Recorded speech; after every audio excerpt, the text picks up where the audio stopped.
Okay. I've been watching the case ever since it started, right? I know a lot of people will say, but you haven't commented. No, I haven't said anything. Why? Because I feel like if I had to say something, it has to be something meaningful. You can't just say something for the sake of saying something. Um, First of all, there's something that has been said that Kelly Khumalo's number is being linked by the Vodacom expert. Now, we can go the route of looking at the credibility of the Vodacom cell phone expert, or we can go this route. We can take what Hall said and contrast it with what the Vodacom expert says. Third option, we can go this route. We can take what what this person. We can take what cell phone expert SAPS Colonel Lambasta Stein what he said. So you've got three options. You can wear this because all these are cell phone experts, but working for different company. One works for Vodacom, but the one who's working for Vodacom is more qualified than the one who's working for these two companies. Therefore, qualification wise, it will put this one from a from Vodacom, it will make her trustable from a qualification point of view. But again, you then have to look at the testimonials or the confession from accused number 1 and 2. And you have to ask yourself a question. There is a call made to the accused. What did the accused say? The accused told us about the communication between who? Between Kelly Khumalo and accused number 5 and 3. What is the Vodacom expert saying about that? So, if the confessions are true, how are they? Why are they contradicting the Vodacom expert? If the Vodacom expert is telling us the truth, why is she contradicting the confession? If you accept this, you have to reject this because it is contrasting. You can't say all is okay when even this takes us even to the confession itself. You can't admit the confessions and say they are free when they are contradictory. Right there, we've got a problem here. I don't know if you have noticed that, but there's something that I do notice. I do notice that this is what you need to do. If you are not yet subscribed, what are you waiting for? Come on, good people, because to subscribe it is free, to like the video it is free, to comment in the comment section below it is free of charge, to click the notification bell it is free of charge, to share this video it is free of charge, to watch this video until the end it is free of charge.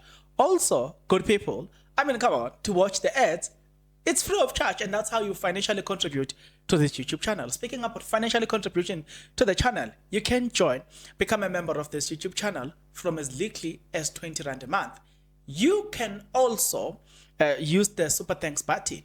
In case you don't want to do that, guys, there is a way where you can use my media company banking details to donate to the channel, and you know what I'm saying, will bring you more, and also guys want to buy more equipment. So the power is in your hands. Please do the honorable thing as we proceed. Okay, so here's an interesting part. You may want to listen to what they say or what we're being told, and that is to say Kelly Khumalo did this. Kelly Khumalo called the accused. Here's an interesting question. What did Kelly Khumalo say to the accused? If you don't know what she said, remember the question asked by Advocate Mngomezulu to Colonel Lambasta Stein. When he spoke about how there was a call between among the accused, or accused number 5 to Kelly Khumalo. Kelly Khumalo, Advocate Mngomezulu stood up and asked this question. Is it a crime for these people to call one another? Guess what Lambasta Stein says? No. So, knowing that Kelly Khumalo called the accused, yet not knowing what she said, is it of value or what? You have to answer that question. Is there value in knowing that Kelly Khumalo called them, but you don't know what she said? What is important about it? Well, while you're still thinking about that, do I want to defend somebody? No, I'm just showing you that something is off about this whole thing here. We are being sold a narrative instead of being sold facts. And you should be careful of when people are selling you narrative instead of facts. We want facts. Kelly Khumalo were called by accused number one. What did accused number one say to Kelly Khumalo? Or what did Kelly Khumalo say to accused number one or two or three or four or five? What did she say? We know the SMSs tells us that I can almost not succeed if I can't get rid of him, Senzo Meyiwa. That is what the SMS says. And we can use the SMS to conclude something, but how can you conclude something about the calls if you don't know what the call says? Take a look at what the cell phone expert says here. From this set of data, are you able to tell this court when was the SIM swap done on this particular phone? It was done on the 27th of October 2014. If you look at the entry above the highlighted portion, you would find that the IMEI and INZI number had changed. You will also then have a look at the date that reflects as 27th of October 2014 at 16:21. Another way of identifying that this was a successful SIM swap is because if we look at the highlighted portion and we look at the IMEI ending with 3102, that IMEI also reflects on our set of data. The next page actually indicates where the SIM swap was done. It provides you with the dealer information. In this case, it was done at Cellu City in Benmore Gardens. The address of the shop? Shop number G20, Benmore Gardens Shopping Centre. Do you know where Benmore Shopping Centre is?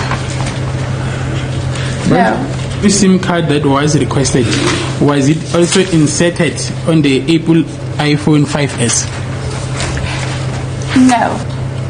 That was done on a Nokia 2330 Classic. Okay. Now on the new SIM card, were there any calls that were made from the phone or received from that particular SIM card? There were 80. Just make it bigger. There were 63 successful calls. So it's very tricky to say you're going to pursue this. You're going to go, like, you must understand what the state is trying to do to your mind, because the state knows and understood exactly what the person is going to say. So if they do know and understand what this person was coming to say, and they understand that we don't know the nature of the calls and what was said there, the question is, what is she doing on the stand? And there's another thing that is so boring to me. On Monday, when she took the stand, I said to myself, Monday, let's just, you know what I'm saying? Was it Monday or Friday? Let me check the date. Look, today, what is the day today? It's Wednesday. I'm all right. Monday, Tuesday, she takes the stand. On Wednesday, the case is postponed to Thursday. Why? Because this lady, she's sick, and she's gonna come back on Thursday. So she's been led from Monday, Tuesday, and she was gonna be led even today by the state. And then let's say, okay, we wanna listen to what she said. We hear the numbers. This number calls so and so. Here's the question. Now you know the number that ends with 4 what. Call the number that ends with so and so. So since you know that the numbers called each other, what does it has to do with the death of Senzo Meyiwa on the 26th of October 2024? Remember, that's what they're trying to do. Whether Kelly Khumalo was flying on the air, or she was walking on the ground, or she was swimming in the ocean, or maybe driving on the freeway, on the day that Senzo Meyiwa died, maybe the accused was sitting somewhere on my eating meat. It is not of a material value if it doesn't tell us how did Senzo Meyiwa die on the 26th of October. If it doesn't tell us or answer any of our questions in relation to the mysterious death of Senzo Meyiwa, whatever else we are being told is of no material value. And that's what you just need to understand. With that being said, here is a very perfect question that I want to leave you with.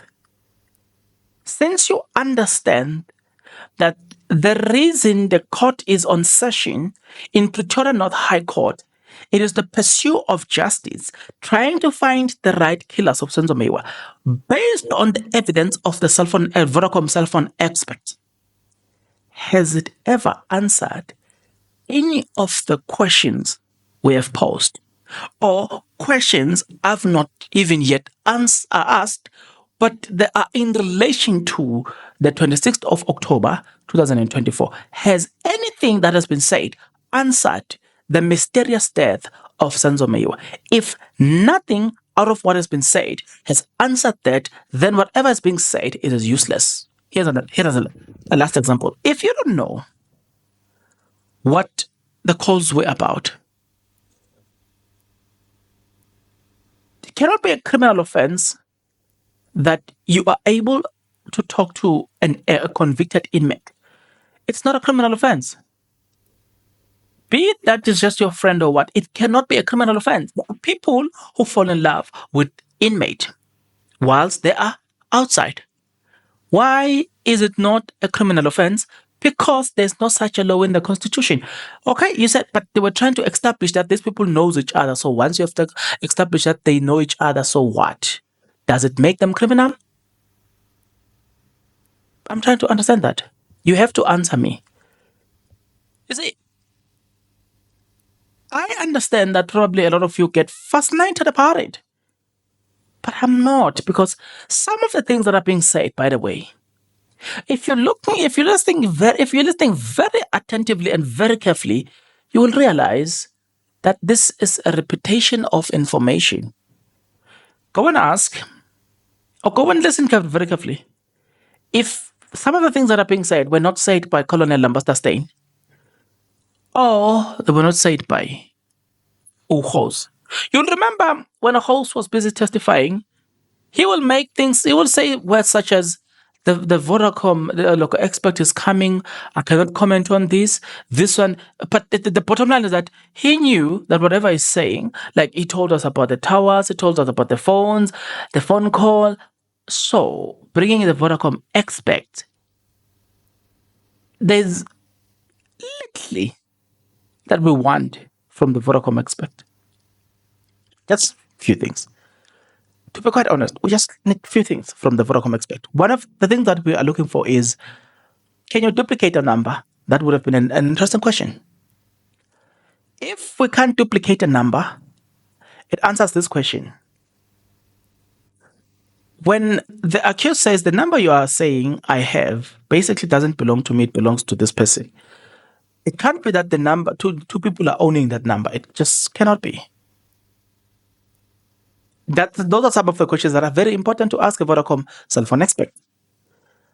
Other than that, to know that this one called in, it's not the first time we've heard about that. It's a repetition that doesn't answer the simple question. If they called each other, is it a criminal offense for them to call each other? Despite the fact that accused number 5 is a known hitman. But we know non-hitmen number Advocate Mshololo were found there, does it make Advocate Mshololo an accomplice in the criminal offense committed by accused number 5? Certainly not. Why? Because knowing somebody doesn't make you a criminal at all. So, what effect does it have for us to know that they called each other, but we don't know what